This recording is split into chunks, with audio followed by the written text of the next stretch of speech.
Hi everyone, hello and welcome to another episode of Heart to Heart with Institute.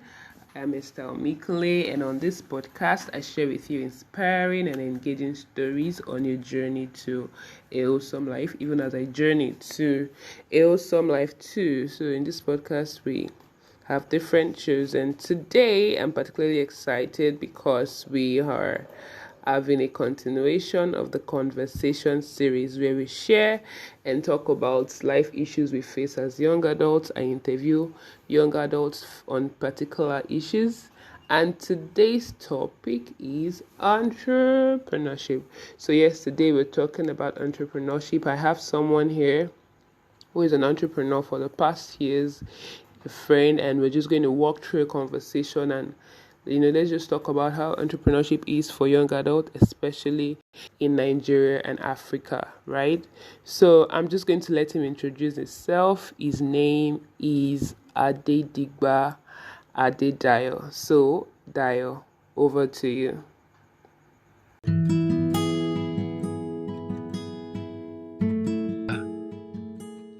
I'm a wedding photographer, lead photographer at Cutest Photography. Okay. We are a wedding photography brand based in Lagos. I work with a team of amazing guys to tell breathtaking love stories with pictures. Awesome. So welcome Adedigba Adedayo. So you see why I call him Cutest, because he's the lead photographer at Cutest Photography. So yeah, that's Cutest. So today we have Cutest on the show.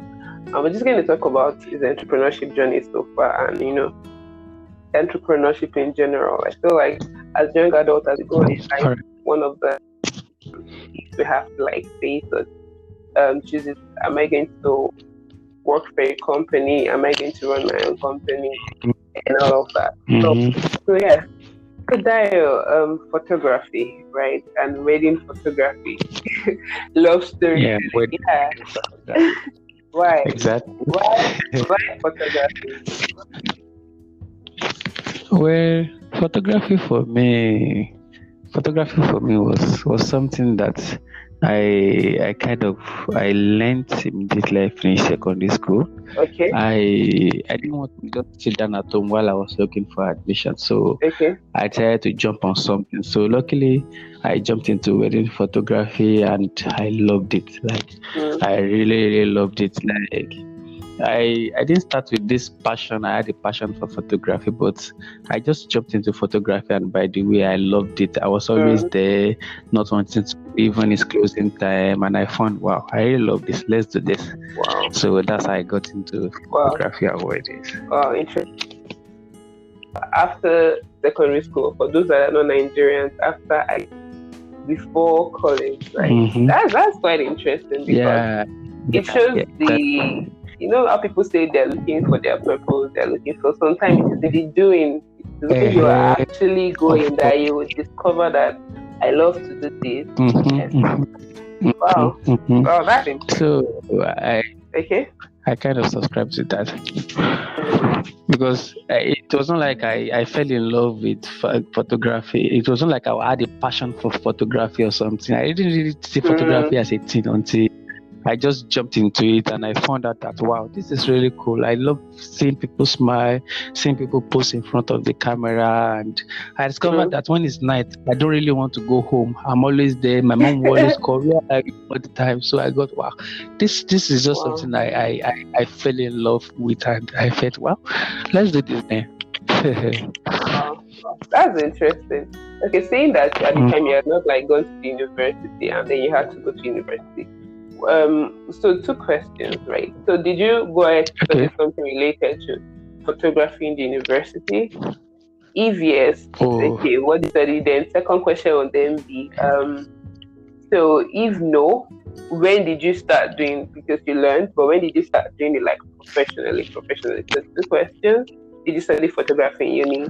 And if no, when did you start doing it professionally? The funny thing is that it was just something I jumped into, but if you are indeed the son of my father, you won't have the courage to tell him you want to do photography. Wow. Because in my house, it's a very bookish house. It's either you're a lawyer, you're a doctor, or something like that. Wow. So I wanted to study pharmacy in the university. Unfortunately, I didn't get pharmacy, so I got into biochemistry. I studied biochemistry for 4 years at Obafemi University. Great. So it was something totally different from photography at all. Wow. So at one point, I thought I would be a biochemist. Okay. You know, maybe if I was still a biochemist, I would have discovered a cure for coronavirus. Right, we never know. Of course. Interesting. So biochemistry. Yeah. Wow. So how did now you've been doing I don't know photography for quite a number of years. How did you then go from seeing that parents never would have wanted you to do photography? There are two questions again. Right. I still have my second question. Making another question. Number one. Okay. When did you start doing it professionally, and then how saying that photography is what you want to do? Okay. I professionally started 7 years ago. Wow. I started wedding professionally 7 years ago. Wow. Yeah, of course. My dad will always kick against it. It's not eating. Just go for your master's, go for your PhD, get a job, blah blah blah, like that. But I did not give in. I didn't give in. I was still shooting, and at the point, you know, results started speaking, and I think that kind of made him to believe for himself that maybe this thing could be a thing. Like the results started speaking. I started traveling to places I would have imagined I would travel to. I started shooting weddings. People started calling me my phone. I was just busy, and of course, result. I would just say result was just the one that convinced. I didn't have to do much of the convincing actually. Result was the one that did the convincing for him. Wow. So photography for 7. That's quite a long time. And then another thing I hear that is quite important is that your results speak. I think that this age we try to do more of talking than doing, right? So we're trying to convince people that I can do this, but I think in the doing, people can then know if we really and how well we actually want to go with that. So people, if you're listening, whoever you're listening for, your results will do the talking for all those places where you're trying to convince people. Just show them results. That's quite inspiring and interesting to know that.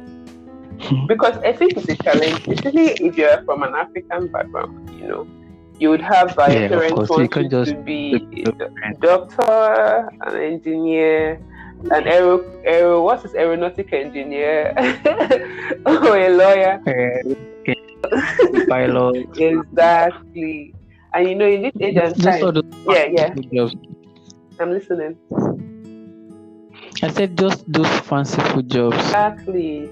And times are changing, and even when you begin to have conversations around the future of work, you realize that people are tending to be creative and just exploring more of their creative options. If you're listening and you have that tendency, don't sit down. Just look for a way to sort of express it would add value to people and to yourself. Awesome. So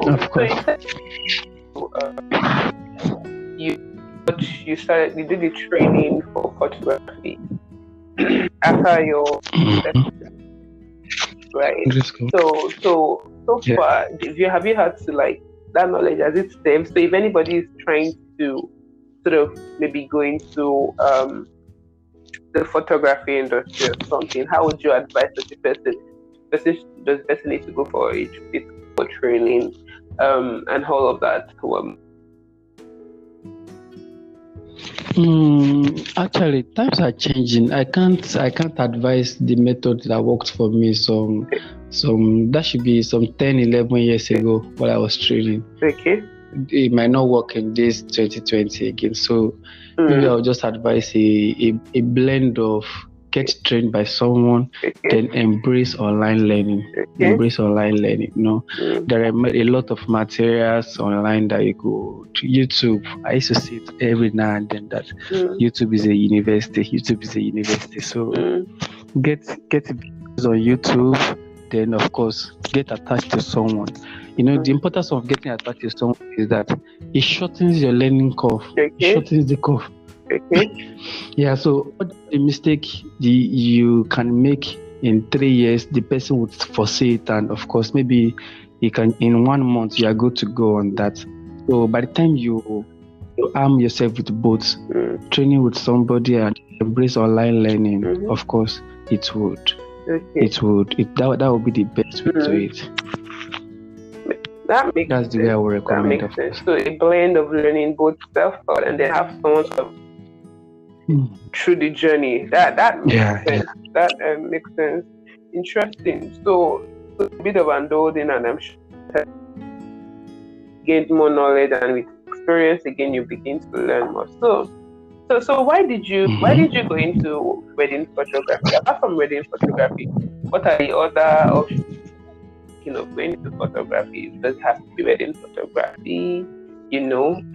Why did you go into it? And then what are the other one can go into apart from? Well, let me start from other options. Okay. There's a portrait photography, there is wildlife, there is sport photography, there is landscape, there's documentary, and there is one photography I would really love to get into maybe later in life, which is war photography. Wow. I like to shoot war pictures. Wow. Yeah. Wow. So that's a thing. It's kind of weird, I know. That's a thing. Like war of course it is. Wow. It is. Amazing. I tell people that my first ambition in life was to be a soldier. I wanted to be an infantry soldier, not even a soldier sitting in the office. Like I wanted to be an infantry. I wanted to be an infantry soldier. Yeah. I love war. I read books about war, World War II, World War I, Vietnam War, 6-Day War, Cold War. So I'm kind of intrigued. So maybe later in life I would love to go in. Wow. I would love to go into photography. I remember during my NYC days when they were doing all those lectures, blah blah blah. I was sitting down reading a war movie, and I was seeing myself in war, shooting, killing, of course, not getting killed. No, I don't. Okay, so I don't envy you. Please don't that. Oh wow. Yes, I know, right? People say I'm weird. That's weird. But I mean, everybody has their, I don't know what tickles their fancy. I mean, that doesn't tickle my fancy. That's interesting. No, it's really a thing for me. It's really a thing for me. Yeah. Okay, so that's a digression. Yeah. So those are the kind of photography I could go into. But for myself, I think I find wedding. I find wedding more interesting. The emotions that are running there, the tears, the bride crying, the love that is evident.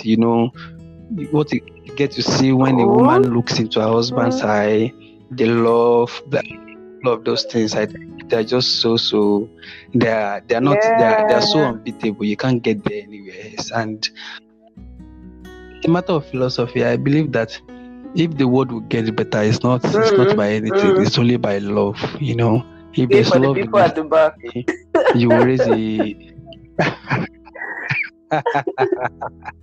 Yeah. I really believe if the world will get better, it's not the work of United Nations or any Millennium Development Goals. It's really a work of love. If a child is raised in a family of love, he will be a complete man, a complete woman, a awesome man, a awesome woman. And of course, he will spread that.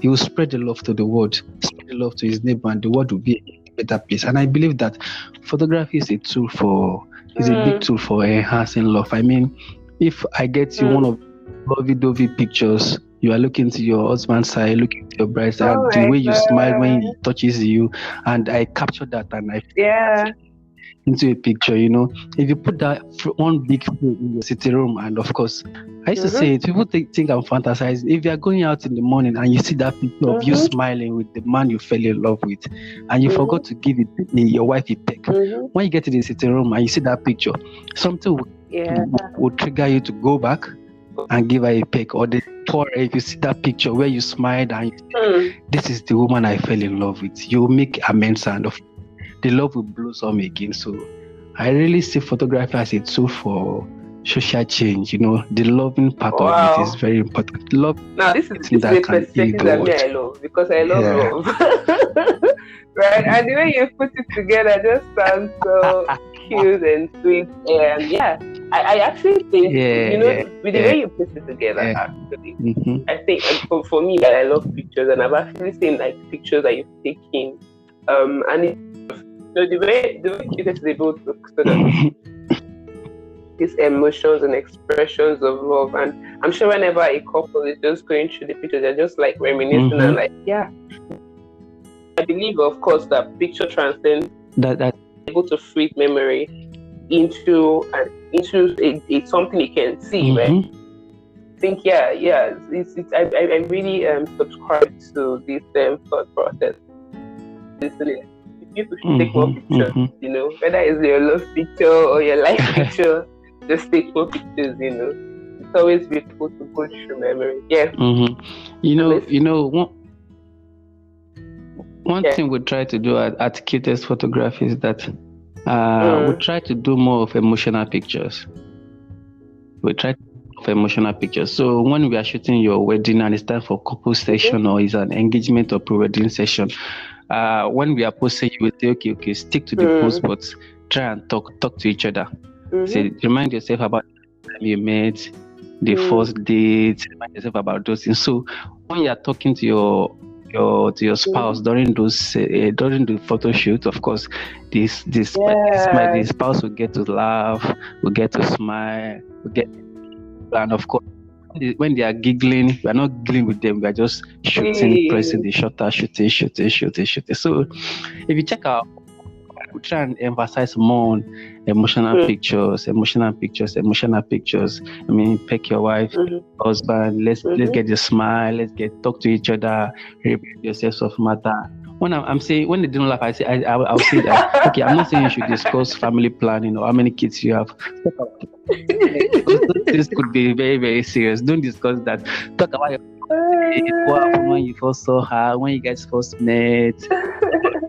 Tell her how beautiful she is. Tell her how blah blah blah like that. So we believe those could trigger a lot of emotions during the shoot, and we tell them just so that's the secret talk to each other, beautiful all of this kind of thing. So that way we try and get the emotions out. Of course, always and always, and of course my guys, we consider ourselves to be very, very hilarious. So it's not something so serious. And joke around, be naughty. So that way we are just trying to evoke the emotions so we could just freeze that and give you emotional pictures. Well, thank you for sharing, Dio. That's fine. So to apply this again, because this is not even just about photography, it's about entrepreneurship or having something that you do. So when you're running a business or you have something to offer to people, let it be beyond just, okay, I just want to give it to you. Make sure that they're able to, get an extra value from whatever you're offering to them. Quite insightful. So let's get to the interesting part and questions about entrepreneurship, especially in a country like Nigeria, where it's not easy as they were to run your business due to different situations that may come your way. How has it been for you, entrepreneurship? And then have you ever, like, maybe in between, just worked for a company whilst you're running your business? What has it been for you?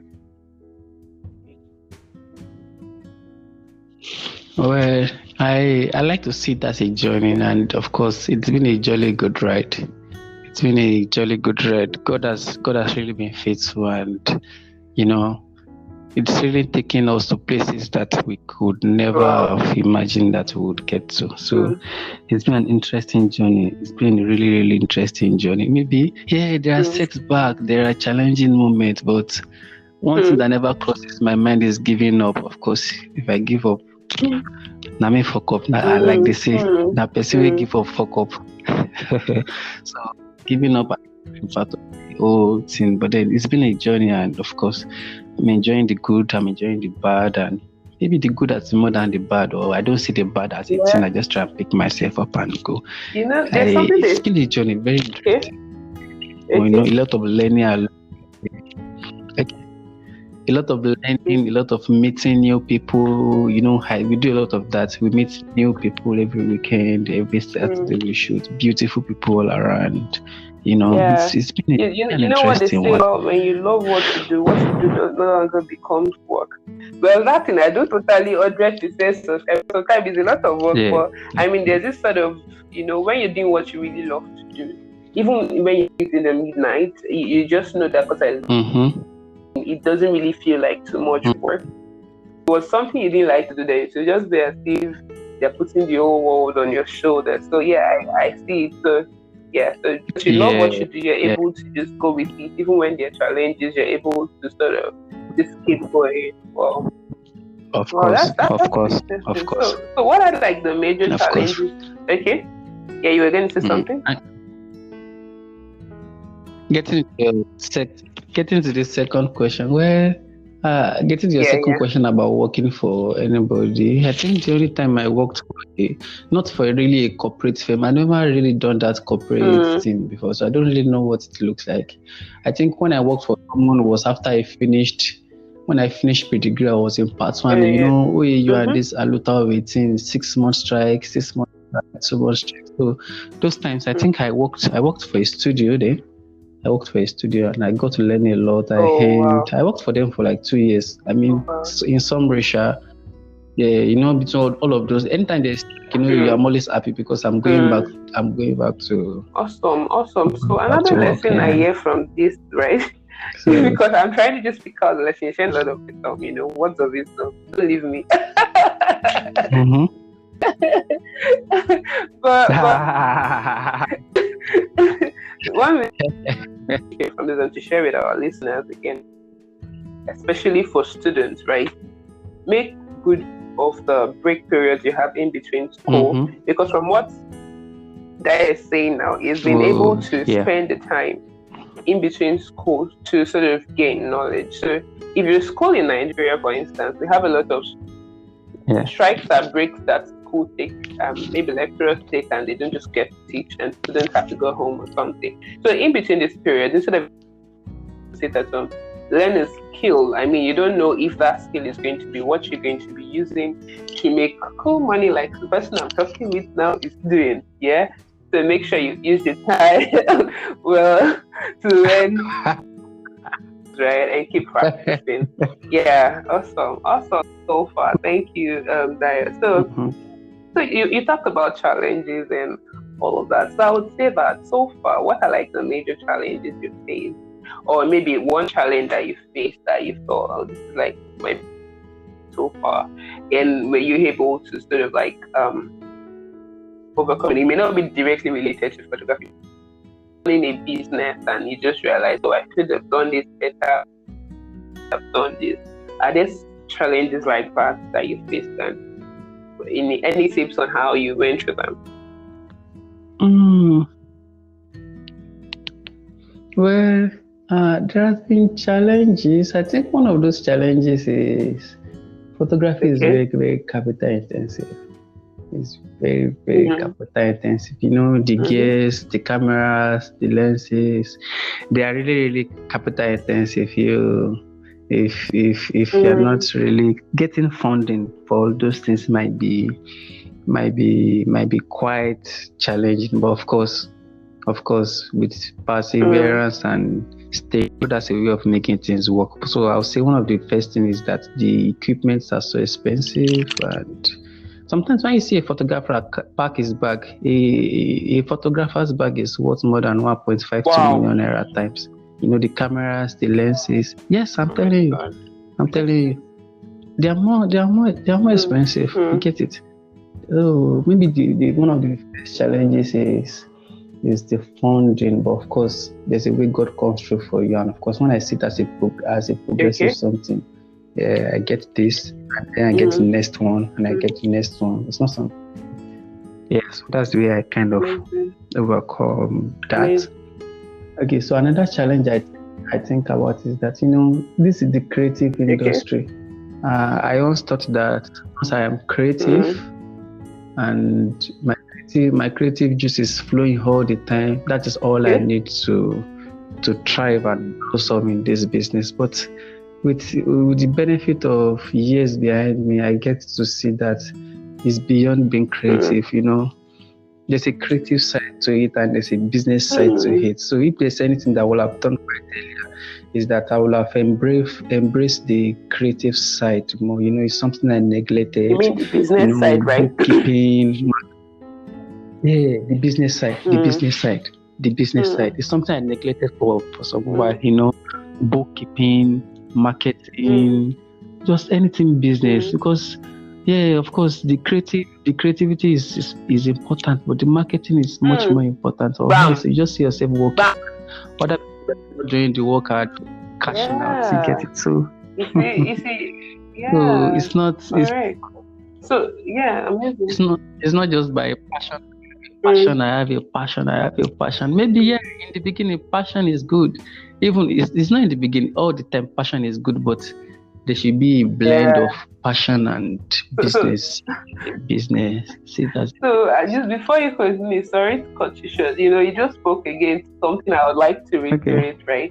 You spoke about funding, and I learned from that what you've just said. Now we need to just go progressively and start, then keep going, keep acquiring. And then you mentioned business and passion. You see, this one you mentioned it's a table that many people, especially creatives, are sitting on.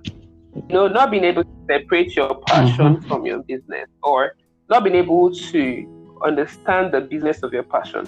Like I say, right? It's beyond, and you've said it again. You said passion is not enough, right? You need to look beyond creativity and then see, how am I marketing? How am I keeping my books? How am I ensuring that I'm staying? So it's one thing to do business, and it's another thing to profitable. Am I being profitable, or am I just doing this thing for the fun? You understand? So exactly. So creatives out there, if you're listening, it's good that you learn to know that, okay, what I'm doing it as a business. So you should be able to know how to separate your books, separate your income, your business income from your personal spending money. Personal income. Right, and and all of these things, right? This is quite valuable. So do you have any other challenge? And let's see, we go to our next question. Anyway, I think those are the two major challenges. If there are any other challenges, I don't really see it as a thing, because when anything happens, I just try and think about the next thing. I don't try and dwell on it. So maybe I don't really see other things. There are challenges, but then I do them as a thing. I just try and move on and get to do the next thing. Amazing. Maybe let me say the two major challenges. And then the business of your passion. That's quite insightful, right? Yeah. It's been insightful so far, Dayo. So far, we've had some questions. Do you have any questions for me, or can I continue? Well, okay, maybe we'll continue. I'll push my question to the tail end of the whole thing. So another thing, right, based off this conversation we've had, is when one is running a business and you've run yours for 7 years now, you get a place where you can't sort of like run it alone. You need people that are aligned with your vision that can work with you.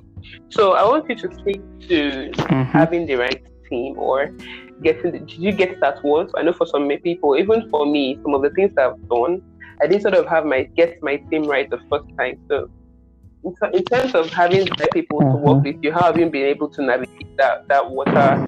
Do you have any tips, any lessons to share with us, right? I think you don't get it all at once. You don't get the theme of it in all at once. But one thing that I think has helped me was that I had good people all around me. Consultants you don't pay for.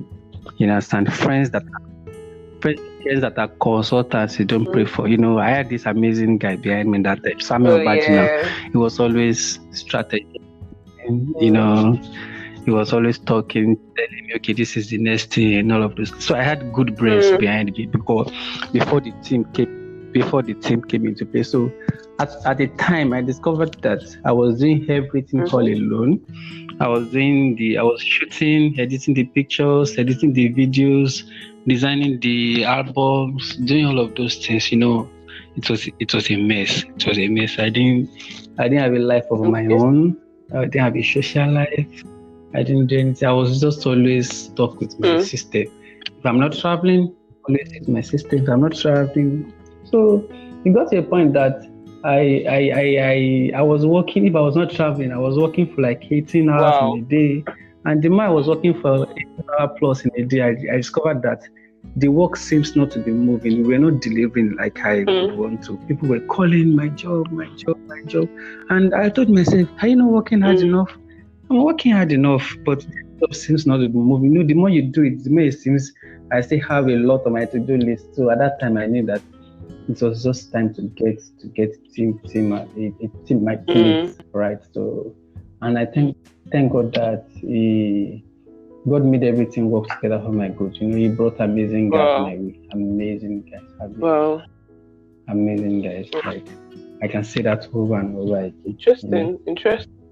So interesting. So it said, right? What I hear from you now is even before you're starting a business, I need people.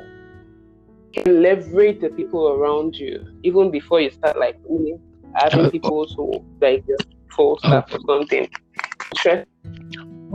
Obviously. This guy was talking about. He's the one that checks my work before I even send it out to clients. So he'll be like, Dayo, this can't be there. You can't do this. Go and do this. Do this again. We had times and moments like that, and it was just I couldn't afford teammates that could criticize the work, give me a second opinion. But he was always there. If I post anything, say that go and delete that thing now, go and delete it. No. Amazing guy. So having the right set of people around you is very, very. I call such people priceless people. You can't pay them. They're just so very priceless. True. So it speaks to one of the lessons I was sharing today, on my social media around the kind of people you need in your circle. Right? If you're following me on Instagram, like our listeners, just go and check out. Yeah. And you. People exactly people in our circle. And so when you're trying to run a business, you probably need to get more building the right relationships and ensuring that you also maintain healthy relationships with people, because you don't know who's going to have value. There's some services you may even need for your business that instead of you to pay, a friend can render it to you, and it just sort of helps you also to cut down costs and achieve things that you want to achieve in your business. Interesting. So we're beginning to the tail end of this conversation, and it's just been an amazing flow of conversation. So having the right team, getting the right thing into photography lessons you've learned so far, and so I would like to ask, right, that if you had to choose again, go over this, choose photography, or if you that's one question. Yeah, if you had to choose, if you maybe had to come back again, would you still choose photography? I would not think twice if I choose photography. I would not think twice. I would not think twice. Yeah, go ahead. What kind of job pays me to travel, see places? Okay. Shake the table. Shake the table very well. I don't really need a vacation to do these things. Yeah. This last weekend, we are in faraway Kogi State. I'm seeing mountains, I'm seeing water bodies, I'm dancing, I'm doing all of those things, and I'm working at the same time. It's no You're job living the dream, sir. job pays me. Oh, it is. I get new food, things that I would not have experienced in Lagos or something. Interesting, When we travel to some places, I just tell my guys that these guys, Aye Kusibiko. I don't, for people that don't understand, like there's another world to be discovered when you traveled. It's a for people that work a 8 to 5 job now, honestly, asking, they just be looking at like, so you guys, you're lazy, because when you're working an 8 to 5 job or 8 to whatever, if it's 7 to 7, if you're working in Lagos, Nigeria, you know what I'm talking about. And you have to do with hustle and hustle and bustle, and you're not able to just try other things. So yeah, congratulations. But I would ask again, if you were not doing photography, what was the other thing that you probably do? If it wasn't photography? Well, I would have been a soldier. Yeah, you mentioned earlier the war photographer. I would have been a soldier. Interesting. Yeah, I would have been a soldier. I loved it. When I got to the squad, I could no longer be one. You get it? So I started reading books about photography. I think I've read more than 20 books on the Biafra war in Nigeria. Just try and learn strategy. Yeah, of course, I love it. So I'll be doing war or something close to it. Not even by chemistry. Interesting stuff. Awesome. Okay, no problem. All right, so now you can.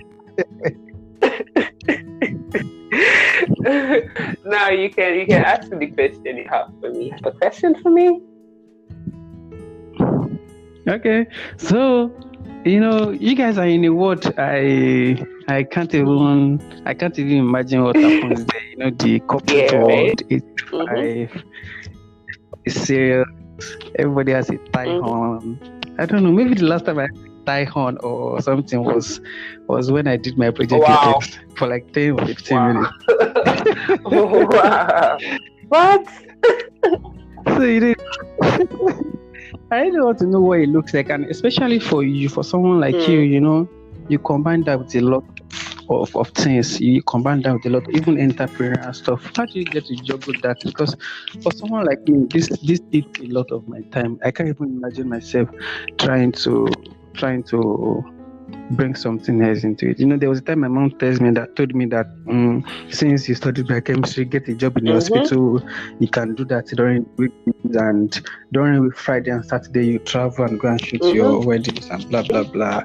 All of those kind of things. I was thinking, this woman thinks it's only Friday and Saturday I work. During I'm buried just trying to edit and do all of those kind of things. So I really want to ask, what does it look like? How are you able to do, combine 5, a lot of entrepreneur, this thing, combined with Lagos traffic.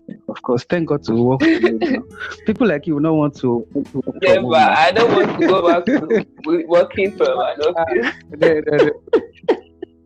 Traffic is missing you already. Come back, please. Okay, so how do you get to juggle all of those things together? All right. Thank you for that question.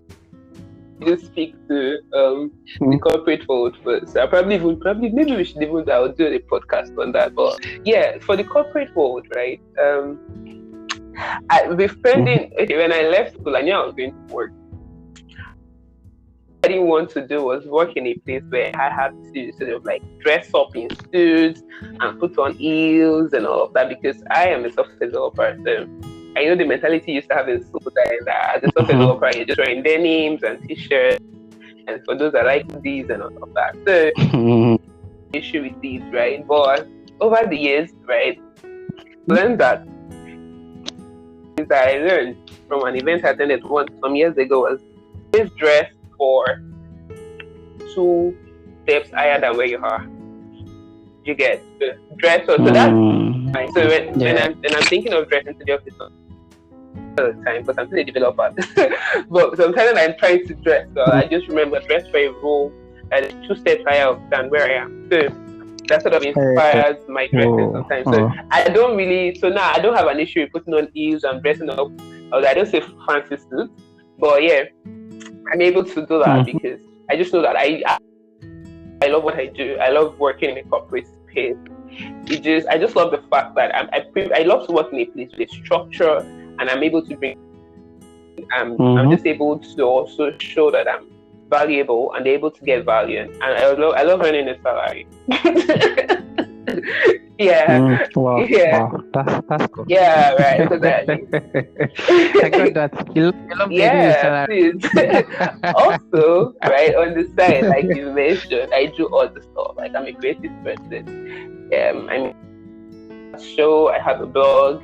Then I also run a social enterprise. I used to run a volunteering organization too, but that one is on pause because you cannot do so much sometimes, and again, one principle that has worked for me is the principle of times and seasons, right? So to everything there's a time and to every purpose. So everything there's a purpose and a season for it.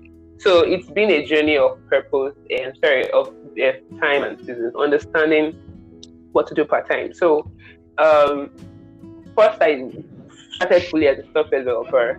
Did that for a while. Then because I love to write, I started blogging and I gained expertise. People knew me a lot as a blogger. And then because it's one thing I've also learned, apart from times and seasons, is that there's for people who are multi-talented, there is many times something that sort of binds everything, at least many of the things you're doing together. So whether it is my blog, whether it is my podcast, even sometimes my social enterprise, they're sort of binded around purpose, living your best life. So each of those blog podcasts are just like a channel of expression for the core. So sometimes it's not even about what I do, it's about what I am. You get? And so I could use different channels to sort of express what I achieve. Okay. So there's a post again I put up on Instagram recently about niching, drilling down to your niche as a creative person, and there are different strategies. But for me, I realized that it boils down to what I've been assigned to do my best life. And with one of the courses I want to live my best life, but in the journey of living my best life, I want to be able to inspire other people, whether it's through writing, whether it's through speaking, whether it is through going somewhere to talk to people. It's just a channel. Those are just like channels, right? To expressing that. So software development is something just like the stumble into photography. I started computer engineering, so maybe I didn't totally stumble. Stumbled because I got to a place where I trained during my internship, and then I just continued, and it was just sort of thank God I found it. You get? So that for me is it's my job. I can do it. I may not talk a lot about it. Job, 5 years, but for the creative part, seem to just I'm good at writing, and they're just channels. So times and seasons, and then of course, when like you said earlier, when you're passionate about something, sometimes when you do it doesn't feel like sort of work, So now I may need to wake up earlier to write a post, to record a podcast, and watching movies. I would rather do some other things because my priority. So times and seasons, your priority, your knowing your own niching strategy. So whether it's some people, for instance, they would run a 9 to 5, have a 9 to 5, then related to the 9 to 5. It's just something by the side. So just understanding and then also being able to manage strategize, prioritize. I think those are part of the things that have just sort of helped me so far. Knowing that. So I also look at people that are sort of multi-creative, the people that maybe have jobs, have businesses, and these several things. And I realized it's actually possible, right? So it's not like a curse, because at the time, and I used to be like, I feel weird to say I'm a software developer and a lifestyle blogger, because people can almost not relate to you being doing such diverse things. People, when you hear software developer, I think, can you hear? Yeah, I can hear you. I'm with you. So, you know, when the software developer, you are in your codes and all of that. But yeah, I'm able to also express myself through this other things. And I'm just thankful, because it took me a while to actually accept that I can be different things in the same person. I used to feel weird before about it, but I'm beginning to accept and just explore different options, and, you know, understand that I cannot do everything probably at the same time. It's through time and seasons. But you and manage your time. Well, I think I love that.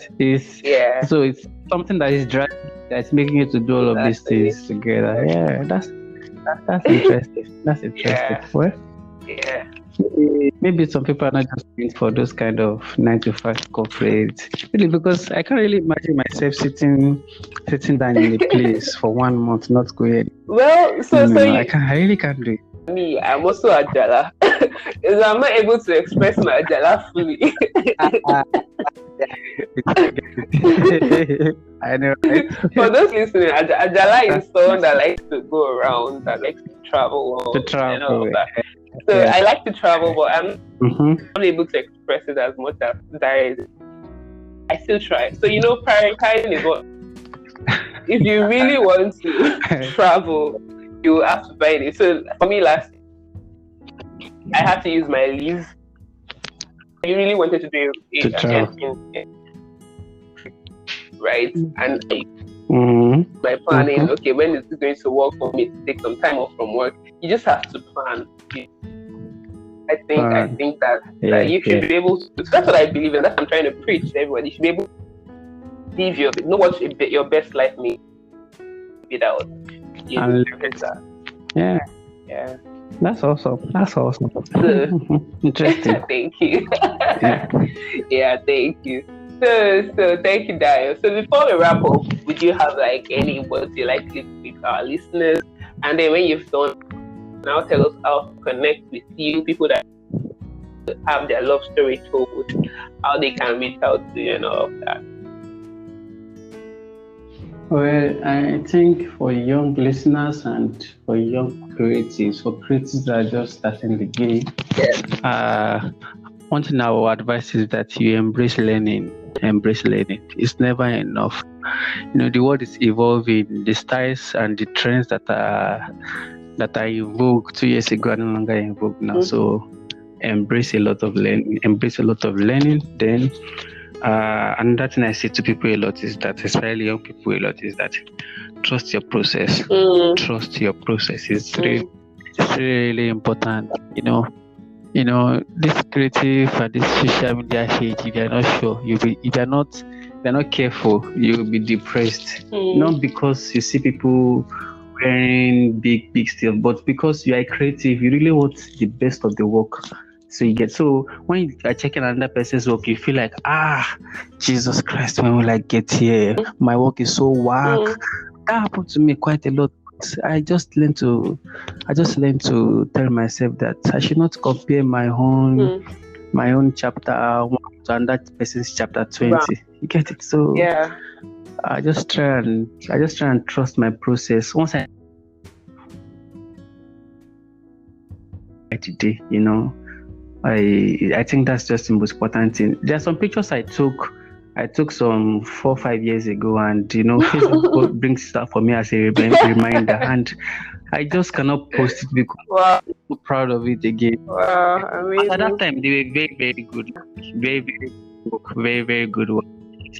Like I'll be like, one of my clients even sent one wedding picture to me. That Cutest, did you take this? I said, I took it. Yeah. That shows a lot of growth, you know. So I've learned to trust my process. In as much as I'm ambitious, I want to shoot breathtaking images.